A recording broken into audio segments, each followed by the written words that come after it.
Hello guys, இந்த வீடியோல heavenly demon can't live a normal life மேன்வாவோட 92வது எபிசோட எக்ஸ்பிளனேஷன் தான் பார்க்க போறோம். மத்த 91 எபிசோட எக்ஸ்பிளனேஷன் பார்க்காதவங்க லிங்க் டிஸ்கிரிப்ஷன்ல கொடுத்துருக்கேன், போய் செக் பண்ணி பாருங்க. அதுக்கப்புறம் யாராச்சும் இந்த வீடியோக்கு லைக் போடாம பார்த்துட்டீங்கன்னா மறக்காம லைக் போட்டு பாருங்க. அப்பதான் இந்த வீடியோவை நிறைய பேர் ரெக்கமெண்ட் பண்ணும், எனக்குமே வீடியோ போறதுக்கு ஒரு மோட்டிவேஷன் இருக்கும். போன சாப்டர்ல நம்ம ஹீரோ வந்துட்டு அந்த லூனா கிங்டம்க்கு வந்துட்டு கிளம்பி போயிருப்பா. அந்த இடத்துல ஆர்க்ஸ் வந்து அட்டகாசம் பண்ணிட்டு இருக்காங்க. அதுக்கப்புறம் என்ன நினைச்சு அப்படின்ட்டு இந்த வீடியோல பார்க்கலாம்.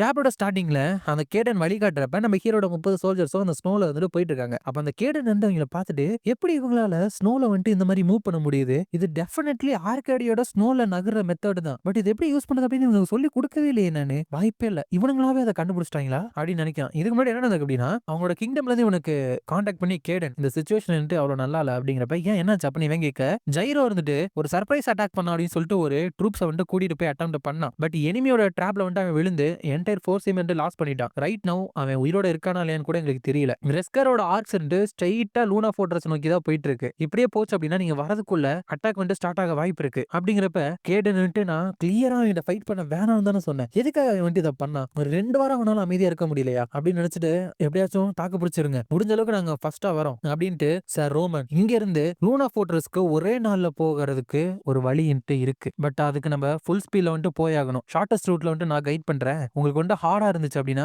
எப்பனா என்கிட்ட சொல்லுங்க அப்படின்லாம் சொல்லியிருக்கான். பட் இவங்க வந்து அசால்ட்டா வந்துட்டு இருக்காங்க. அது மட்டும் கிடையாது, அந்த பனியில அவங்களோட கால் தரத்தை கூட விடாம அந்த அளவுக்கு ஸ்பீடா வந்துட்டு இருக்கிறானுங்க. கேடன் இப்படியே போச்சு அப்படின்னா இந்த ஃபுல் டே முடியறதுக்குள்ளேயே நாங்க லூனா வந்துட்டு ரீச் பண்ணிடுவோமே அப்படின்னு போயிட்டு இருக்கப்ப அவனை கான்டாக்ட் பண்ணி கேடன் இனிமே வந்து எங்களோட வியூ கொண்டு வர ஆரம்பிச்சிட்டானுங்க. இப்ப இருந்து எங்களோட லைஃப் ஆன் த லைன் அப்படிங்கிற மாதிரி நாங்க வந்து பேட்டில் பண்ண போறோம் அப்படிங்கிறப்ப கேடன் நாங்க வந்துட்டு வந்துருவோம், கொஞ்சம் வந்துட்டு வெயிட் பண்ணுங்க அப்படிங்கிறப்ப இந்த எனிமி வந்துட்டு நாங்க பேசுறத வந்துட்டு இன்டர்ஃபியர் பண்றாங்க. ஐ அம் சாரி, இந்த பிளேஸ வந்துட்டு அபேண்டன் பண்ணிட்டு இங்க இருந்து போயிரு கேடன் அப்படின்னு சொல்றாங்க. அப்போ அந்த ஜைரோ வந்துட்டு கூட்டிட்டு போன ட்ரூப்ல ஒருத்தனை பிடிச்சி விசாரிக்கிறப்ப அவன் வந்துட்டு ரோமன் டிமிட்ரி அவன் தான் வந்து எங்களுக்கு ஹெல்ப் பண்றதுக்கு வந்துட்டு ஒத்துக்கிட்டான். பட் வெறும் 30 போர் தான் எங்களுக்கு வந்துட்டு ஹெல்ப் பண்றதுக்கு வராங்களாம். அதனாலதான் ஜைரோ லூனாவோட ஸ்ட்ரென்த்தை மட்டுமே வச்சு இந்த சிச்சுவேஷனை அப்படியே தலைகீழா மாத்தணும் அப்படின்னு ஆசைப்பட்டாரு. அவ்வளவு மட்டும் தான் எனக்கு தெரியும், ப்ளீஸ் என்ன வந்து உயிரோட விட்டுருங்க, இல்லனா வழியே இல்லையாச்சும் என்ன கொன்றுங்க அப்படிங்கிறப்ப அந்த கிரஸ்கன் அப்படிங்கிறவங்களோட ஆர்க் லார்டு இருந்துட்டு ரோமன் டிமிட்ரி இது வந்துட்டு ஒரு அன்ஃபெமிலியரான நேம் தான், வெறும் 30 பேரோட வரானா அப்படின்னு நினைச்சிட்டு கேல்ராட் லூனாவோட கோட்டை இருந்துட்டு இன்னமே ஹோல்டு பண்ணிட்டு தான் இருக்காங்களா அப்படிங்கிறப்ப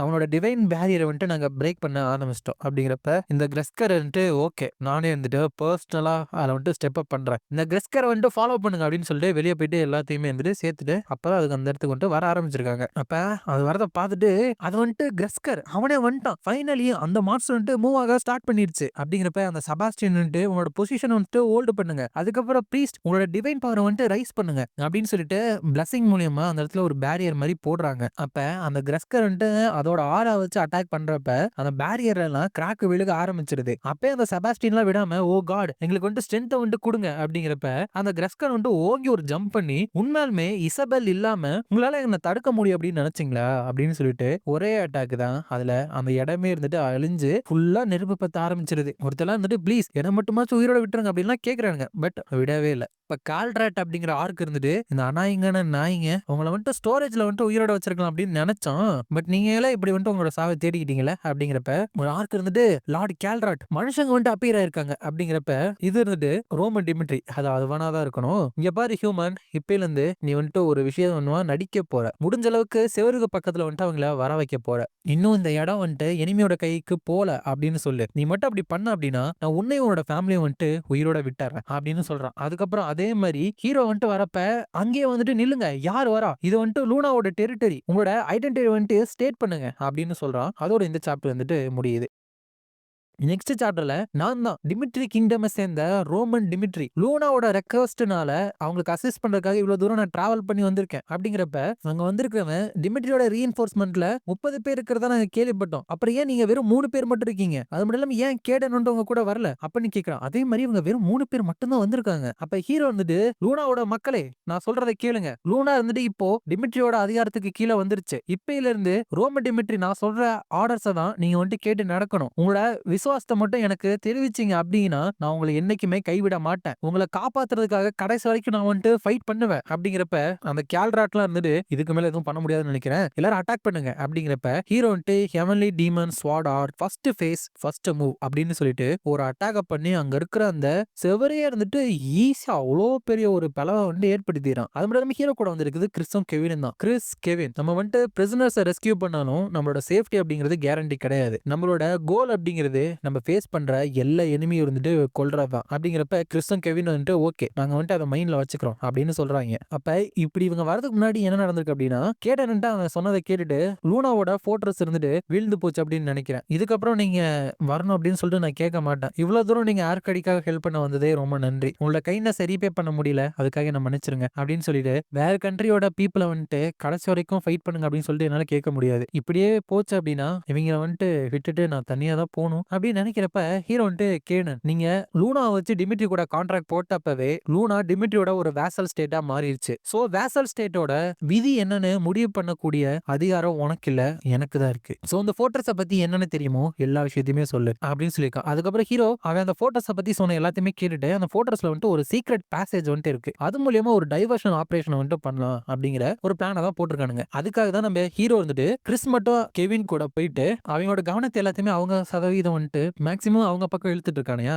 சோ அந்த மாதிரி நேரத்துல இவங்க இந்த சீக்ரெட் பேசிவ் வழியா போயிட்டு இன்ஃபில்ட்ரேட் பண்ணி உள்ள இருக்கிற பிரிசனர்ஸை வந்துட்டு இவங்க காப்பாத்தணும், அதான் பிளான். கேடன் நின்னுட்டு இந்த பிளான் வந்துட்டு சக்சீட் ஆகும் அப்படின்னு சொல்லிட்டு நீங்க நம்புறீங்களா அப்படிங்கிறப்ப இன்னொருத்தண்டு எஸ் ஆஃப்கோர்ஸ் அப்படின்னு கான்பிடென்டா சொல்றப்ப கேடன் இருந்துட்டு இந்த அளவுக்கு லாயல்ட்டியும் அன்வேவரிங்கான ஃபெய்த் இருந்துட்டு கொடுக்குற ஒரு கமாண்டரா இந்த மாதிரி நேரத்துல லூனாவுக்கு இந்த மாதிரி ஒரு ஐடியல் கமாண்டர் தான் தேவை. மேபி டிமிட்ரியோட வேசல் ஸ்டேட்டா மாறுறது வந்துட்டு அவ்வளவு ஒன்றும் மோசமான விஷயம் கிடையாது போல அப்படின்னு போயிட்டே இருக்கிறப்ப அங்க உள்ள வந்துட்டு ஆர்க் சுத்திட்டு இருக்கு. அவங்க ரெண்டு பேரும் நான் வந்துட்டு லெஃப்ட் எடுத்துக்கிறேன் நீ வந்து ரைட் எடுத்துக்கங்க அப்படின்னு சொல்லிட்டு அங்க இருக்கிற ஆர்க்ஸ் எல்லாத்தையுமே போட்டு தள்ளிட்டு இருக்கிறானுங்க. அதுக்கப்புறம் அந்த கேடன் நின்று சோ இதுதான் டிமிட்ரியோட உண்மையான ஸ்ட்ரென்த்தா, ஃபர்ஸ்ட் வெறும் 30 பேர் தான் இருக்கும் அப்படின்னு சொல்லிட்டு ரொம்ப கம்மியா எடை போட்டுட்டேன், பட் டைம் ஆனதுக்கு அப்புறம் இந்த 30 பேரோட உண்மையான வேல்யூ என்ன அப்படின்னு சொல்லிட்டு என்னால மெஷர் பண்ணவே முடியல. ஓ காட் நீங்க வந்துட்டு இந்த லூனாவை கை விடல அப்படின்னு நினைக்கிறேன். அப்ப அந்த கேல்ராட் இருந்துட்டு வெறும் 3 எனிமீஸ் மட்டும் தான் நம்ம கண்ணு முன்னாடி இருக்காங்க, போயிட்டு எல்லாத்தையுமே கொல்லுங்க அப்படிங்கிறப்ப அந்த இடத்துல ஏகப்பட்ட ஆர்ட்ஸ்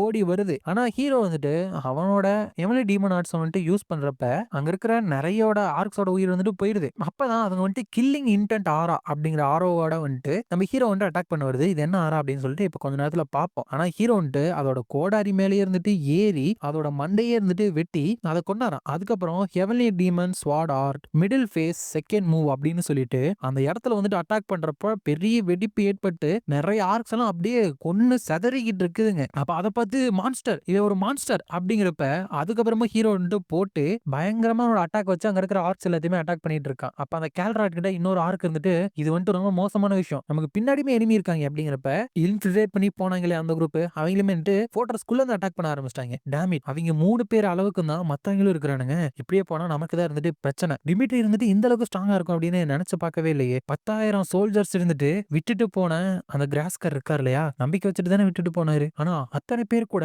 இவங்களை தடுக்கிறதுக்கு வந்துட்டு இன்சஃபிஷியன்ட்டா இருக்காங்களா அப்படின்னு நினைச்சிட்டு ஷாமான் உங்களோட ரிச்சுவலை வந்துட்டு பிகின் பண்ணுங்க அப்படிங்கிறப்ப இந்த ஷாமான்ஸ் தான் இருந்துட்டு கில்லிங் இன்டென்ட் அப்படிங்கிற ஒரு விஷயத்தை இந்த ஆர்ட்ஸ்குள்ள விதைக்கிறாங்க. அதாவது ஒரு ஃபார்பிடன் சாசரி பர்சர்க்கர் அப்படிங்கிற ஒரு விஷயத்தை மட்டும் இவங்க மேல போட்டு விட்டுறாங்க. இன்னும் தெளிவா சொல்ல போனோம் அப்படின்னா எல்லா ஆர்க்ஸோட காட்டு விராண்டித்தனத்தையுமே இருந்துட்டு இவங்க அதிகப்படுத்தி விடுறாங்க. அதனால ஒரு ஆர்க் இருந்துட்டு ஸ்ட்ரெயிட்டா நம்ம கெவினை இருந்துட்டு அட்டாக் பண்ண வந்துருது. அதோட இந்த சாப்டர் இருந்துட்டு முடியுது. இந்த வீடியோ பிடிச்சிருந்தா மறக்காம லைக் ஷேர் அண்ட் சப்ஸ்கிரைப் பண்ணிருங்க. உங்களை நான் அடுத்த வீடியோல பார்க்குறேன்.